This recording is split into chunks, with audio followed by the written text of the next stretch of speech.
Okay, good morning, everybody, and welcome to our live stream this morning. We're going to have a little update and a crack about what's happening at the Entrepreneurs Group as we, as a country, we ease out of restrictions and we get closer to normality and closer to what they're calling Freedom Day. So fingers crossed, the 21st of June is an all-goer.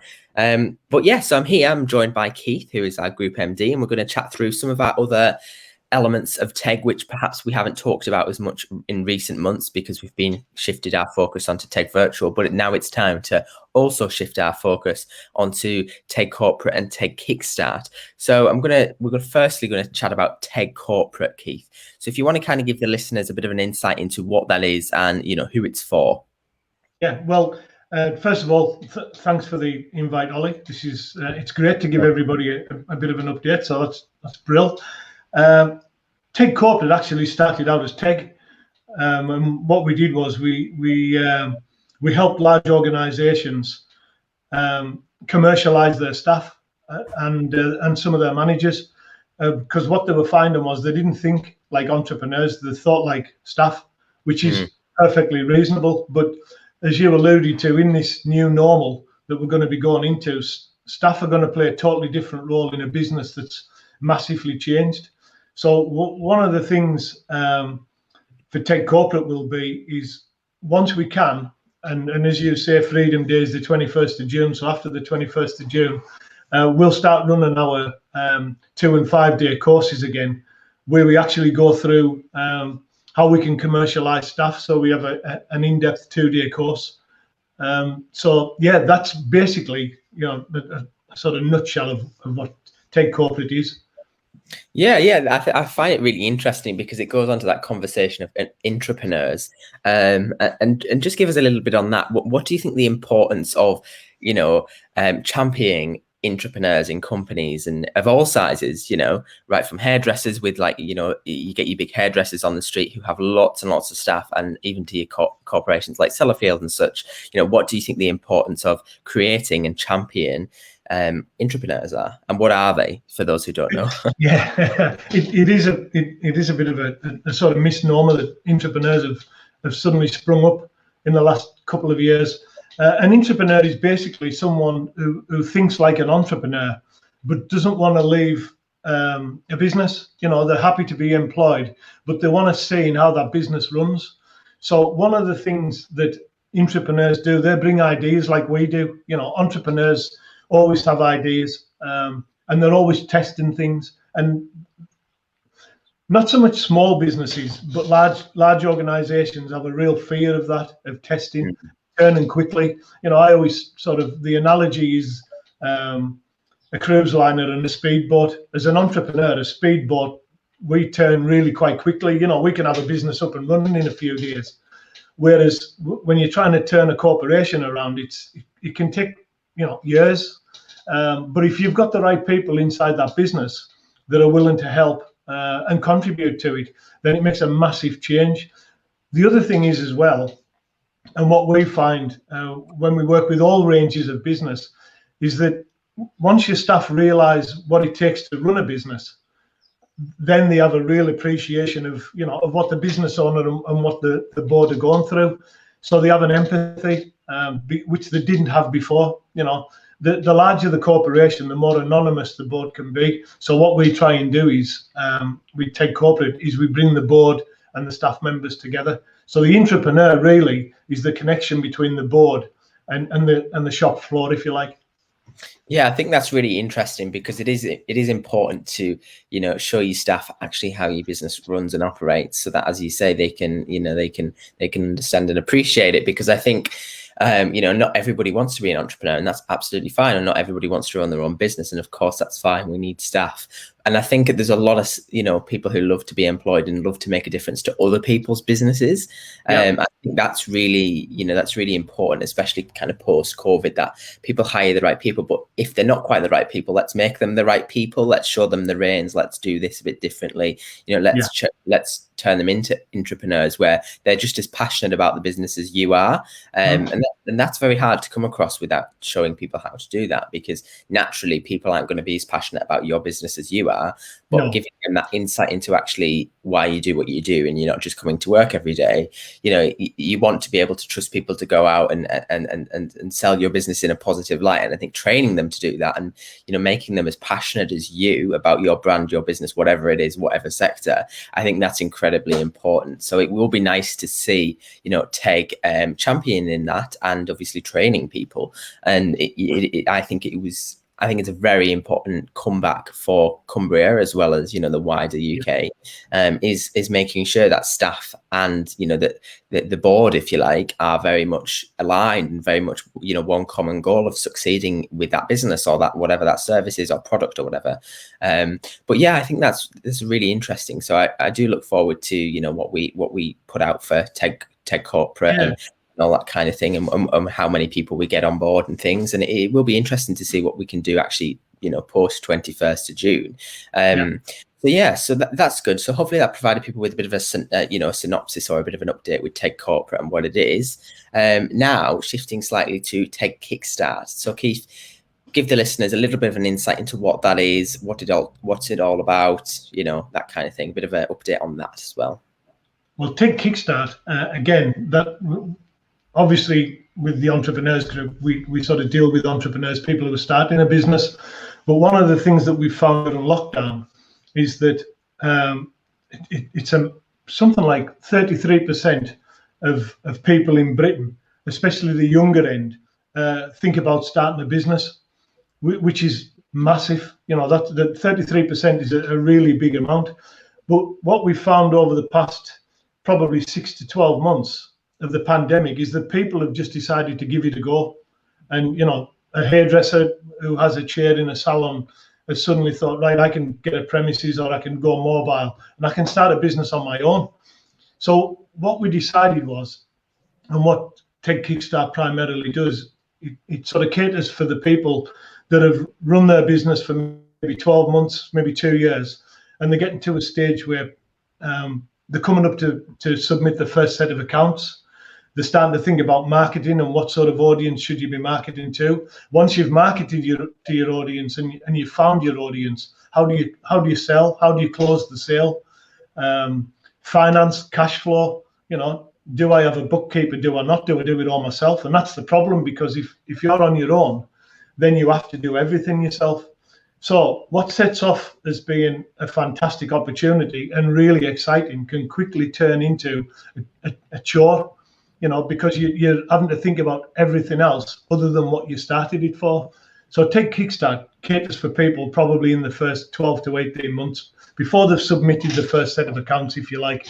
And what that does is that helps them not only find their audience and market to their audience, but also close sales. So it's a bit of it's very much like starting a business, but we wanted it to be for people that had actually given it a go. Yeah. So people who are, in the moment and they're doing it. I think that's really interesting, because, I can definitely vouch for just, taking the plunge. That's definitely something Yeah, exactly. And I think sometimes it's quite cool, because you just, let's just go for it. Let's just see what happens and go for it. And then if there is that support, a couple of months down the line, and if as you said, first 6 to 12 months, and that's fantastic. And just some people like myself, there's lots of things you don't think about when you're just going for it. You just think about what you're doing, how you're going to bring in sales or whatever, or how you're going to, make your clients happy. But there's a lot of behind the scenes, and there's a lot of cash flow, and there's a lot of this, and there's a lot of marketing and planning. And, for me as well, I do marketing for people, but you also have to market yourself, and doing that for anybody is quite difficult, because you have to put yourself front and center. And I think, even, training on that and things, it's really invaluable, especially if it's local. If people are coming to us from, local aspect, it's much nicer than, sitting on a course which is broadcasted from London or whatever. It's a bit more local, because I think with marketing and putting yourself out there, it does have to be a bit more localized, because, for example, in West Cumbria, and Cumbria as a whole, I find Facebook to be massive compared to your other social medias where you might go to Manchester or London and Instagram might be the biggest thing. I just think Facebook seems to connect everybody in Cumbria, especially with all the groups and things. There's a hell of a lot of groups. I definitely think Facebook is, especially for consumer-based, service businesses, your hairdressers, all that kind of thing, plumbers, electricians, etc. And I think Facebook is kind of that tool that people sometimes overlook because they use it for personal reasons. And I think actually Facebook is so incredibly powerful. And if we can train people to use it correctly, or we can train people how to think like a marketeer so that they don't actually in their first couple of months have to spend a fortune or have to spend anything at all. If we can teach them how to do it, and there's that thing about planning and scheduling and being organized as well is really important. And I think with this kind of TEGkickstart program, it's really going to be invaluable again. But yeah, I think it's really nice to see people taking the plunge. I mean, do you think, Keith, that there is going to be an influx of kind of get up and go business people and get up and go entrepreneurs? I think are we starting to see that shift in people's behavior in terms of I'm just going to go for it? Definitely, and I think that comes from a lot of people think that it's just young people who have that get up and go, and they just get up one morning and think I'm going to start a business. But we know through our experience with TEGcorprate and TEG Virtual that that's not the case. It's primarily the younger people. But I think what Cumbria will start to do, and I think the bus station is a really good example of how this can work. I think we'll start to attract people into West Cumbria and Cumbria, the wider area, because not only is it a great place to live, especially on a day like today, but it's a great place to work. So we within TEG we have a slogan: live, work, and play, and West Cumbria and Cumbria is brilliant for that. So yeah, I definitely see things changing with inside of West Cumbria, and obviously with the I hate to say the decline of Sellafield because I don't think it's a decline. I think just with the knees and back, that gives everybody sort of permission, if you like, to start a business, to think about something, and I think one of the things about TEGkickstart is what we've found with it is that we help people partner with other businesses as well. So at one time when I started my first business, which is like 26, 27 years ago, partnerships were really, really thin on the ground. But now we're finding that through Facebook and other social media platforms, that people are getting together and you can form a loose partnership to create work or create a company, just to provide a specific portion of work. So I think we're really only limited by what we can think. Our imagination, it sort of limits us at times. So what I would say to people is just, I hate the term, but I have to use it because everybody uses it and it sums it up perfectly, is definitely start to think outside the box. We touched on marketing before. And one of the things as a marketer myself is that people think they need everybody. So when they go onto Facebook, they're trying to please everybody, but you don't. Yeah, it's better to have 20 people that really love what you do and can sustain your business than what it is spend all your time trying to get 2,000 because you've never managed 2,000. So one of the things about TEGkickstart is we help people with that sort of thinking, that you don't need everybody and you don't need to close every sale. You've got to make sure that the person that you're selling to, you're going to work with because it ends up a relationship. A lot of the people that I've worked with have ended up friends. And that's a great way to be. So I think two things: go for it, but go for it steadily. Don't leave your job. Run it alongside your job. I'm not going to say hustle because that's another thing that I hate. Use it as a side project. I'm old school, but always have in the back of your mind that there's massive amounts of opportunity out there, and there's the opportunity you can grab. Yeah, absolutely. I think that's really kind of inspirational there, Keith, actually. But yeah, I think it's important for people to just have a go first, test and trial it. And as I think, some people may have seen on our Facebook page, we posted something last week, and it's, if you're ever looking for somebody's view or opinion on your business or your idea or your product or your service, never go to a direct best friend or your mum or your dad, because they're going to be quite biased. As you said, Keith, it was your kind of quote, it was very much your friend might say, oh no, that's not going to work, and your mum and dad might say, oh yeah, that's fantastic. And they're only saying that because you're your friends. They're not looking necessarily as a consumer, or they're not looking as a, you know, a supplier or a, you know, a corporate customer or whatever. So I think it's important to kind of just, you know, find somebody who's kind of an outsider who isn't associated with anything to do with you. You just know of them, and get their general and genuine opinion. And I think it's really important to test the market, you know what I mean, and test the waters, if you like.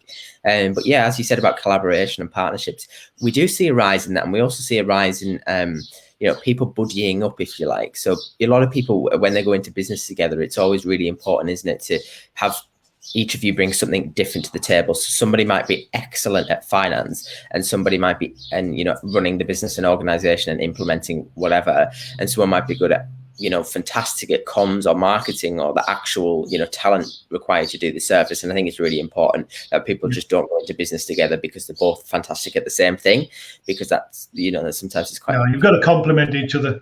Yeah, you've got to each bring something different to the table, so that either one of you couldn't live without the other, if you know what I mean. So I think that's really important. But yeah, no, I think that's been a fantastic update for everybody. So hopefully we get lots of people listening to this and feeling inspired to start their own business, or come and ask for help or whatever. So yeah, just thank you for joining us, Keith. And if everybody can stay tuned on our social media, and we will update you in due course about everything we're doing, training, all that kind of thing. And we hope to see some of you on our courses and programs in the very, very near future, hopefully T-minus a month. But yeah, so thank you for joining me today, Keith, and enjoy the sunshine. Will do. It's a pleasure. Thanks, Ollie. Awesome. All right. Chat later. Yeah.